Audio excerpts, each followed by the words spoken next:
Notre invité ce matin, Ségolène Royal. Bonjour. Bonjour. Merci d'être avec nous. Ségolène Royal. Alors, voilà le paysage politique agité de rumeurs venues de tous les côtés. Rumeurs concernant Martine Aubry. Vous les avez vues, ces rumeurs? Alcoolisme, son mari qui serait l'avocat des islamistes. C'est pas une rumeur, c'est pas une rumeur, c'est une réalité, malheureusement. Alors, je ne vois pas grand-chose en commun.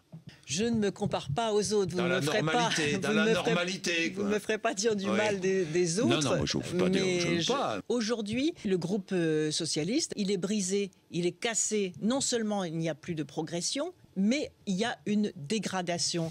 Il y a une sorte de déclin. Voilà ce que l'on ressent aujourd'hui dans le pays. Moi, je veux stopper ce dévissage et montrer aux Français que l'on peut remonter la pente. Dites-moi, et le soutien tiens, Benoît Hamon, qui est toujours porte-parole du Parti socialiste, qui soutient Martine Aubry ouvertement, ça vous gêne ou pas? Est-ce que c'est équitable, ça? Est-ce que c'est juste? Non, ça ne l'est pas. Je trouve ça scandaleux. Voilà la vérité. On peut agir et c'est vraiment trouver maintenant un débouché politique. Voilà ce que j'ai à vous dire. Mais est-ce qu'elle n'utilise pas ces rumeurs pour exister? Oui. C'est Martine Aubry elle-même qui a mis sur le tapis ces rumeurs. Exactement. Dans les quartiers populaires de Mantes, j'ai entendu ricaner, j'ai entendu critiquer. Voilà, les gens, c'est ce dont ils me parlent de plus. D'abord, l'État doit réagir. Ce qui est inadmissible aujourd'hui, c'est cette espèce d'inaction devant un vrai scandale. Parce la parole politique est décrédibilisée. Parce que la parole politique est décrédibilisée. Mais pourquoi? Et c'est pour ça que 2012 sera... Et à cause de qui? Martine Aubry est une femme politique fallacieuse.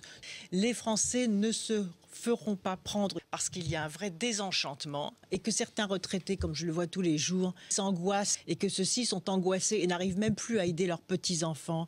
Donc vous voyez, les Français sont face à des problèmes cruciaux et aujourd'hui, le débat politique est submergé de questions qui n'ont pas de sens. Oui, mais pardon, Ségolène Royal, Martine Aubry aurait pu ne pas s'apesantir sur ces rumeurs, ne pas les souligner en intervenant et en parlant. Voyez-vous, il y a eu tellement de désordre et de déstructuration. Mais il faut maintenant rapidement trouver une feuille de route politique, parce que ce qui compte, c'est le départ de Martine Aubry. Quand même, je vais vous poser une dernière question, parce que j'y tiens. Xavier Bertrand invite Martine Aubry à porter plainte, si elle s'estime diffamée. Faut arrêter, là, mais c'est une entourloupe, dit l'UMP. Les gens se demandent si la politique, ça sert encore à quelque chose. On va en parler de ça. Si vraiment on peut encore agir, moi je leur dis oui. Il faut d'abord que les primaires désignent le candidat de la gauche, déjà. Il n'y a pas besoin d'être adhérent du Parti socialiste. Tout le monde peut venir voter dès lors que l'on paye 1 €. Et je dis aux Français, venez nombreux participer à ce moment démocratique. Vous promettez des surprises. Je vous ai entendu. Je vous promets des surprises. 0 € d'impôt en France. D'abord, votez massivement, je le redis une nouvelle fois. Vous êtes dans le concret et les autres dans le général, quoi.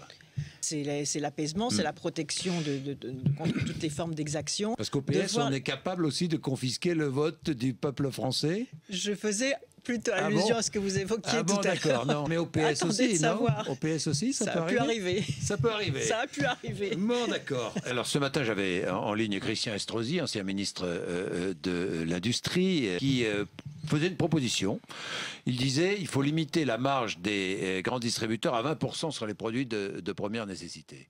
Je ne m'occupe pas de ça. Vous savez, maintenant, je suis en campagne.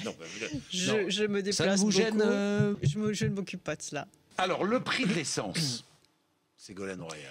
Lorsque le prix du brut augmente, je roule en voiture électrique. Enfin, pas toujours, pas toujours. Oui, mais à Paris ou là-bas en région. Oui, en la région, c'est équipé de voitures électriques. Et les prochaines voitures électriques qui sortent au mois de septembre prochain seront mises sur le marché maintenant très rapidement. Comme ça, les gens auront une liberté de choix. Vous avez vu ce qui se passe. Que peut faire l'État ? Que peut faire l'État face à Total? C'est légitime, parce que c'est dans tous les journaux. C'est légitime que vous me posiez la question, mais peut-être pas 3 fois. Contrairement à ce que les Français pensent aujourd'hui, Total augmente ses marges en pourcentage. Donc chaque fois que le prix de l'essence augmente pour les Français, Total augmente ses profits. Si j'ose dire le nerf de la guerre, c'est-à-dire les financements pour leur permettre d'investir dans l'innovation, dans la recherche et dans la création d'emplois. C'est pas ce que dit Total. Eh bien, Total ment. Bon, vous voyez, c'est la 3e question que vous me posez là-dessus. Parce que c'est pas sérieux, Monsieur Bourdin. Pardon de vous dire cela.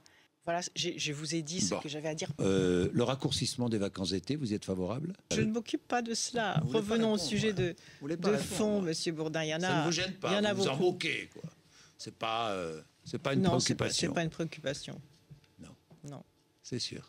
Ce qui m'intéresse, c'est de savoir si les Français vont venir voter non seulement aux primaires, mais à l'élection présidentielle, parce qu'il y a un grand risque d'abstention à l'élection présidentielle en France. Est-ce que c'est équitable, ça? Est-ce que c'est normal? Non, ce n'est pas normal. Et ça, c'est extrêmement grave. Avec moi, je peux vous dire que l'État interviendra. L'État interviendra. Est-ce qu'on peut faire autrement? Oui, on peut faire autrement en changeant cette règle. Ségolène Royal, je regardais le dernier sondage. François Hollande a-t-il plus de chances que Martine Aubry de battre Nicolas Sarkozy? Hélas, non. Hélas, non, merci d'apporter cette précision. Voilà. Alors, allez-y. Bien, merci Ségolène Royal. Merci d'être venu nous voir ce matin. Il est 8h58. Vous êtes sur RMC BFM TV. Merci.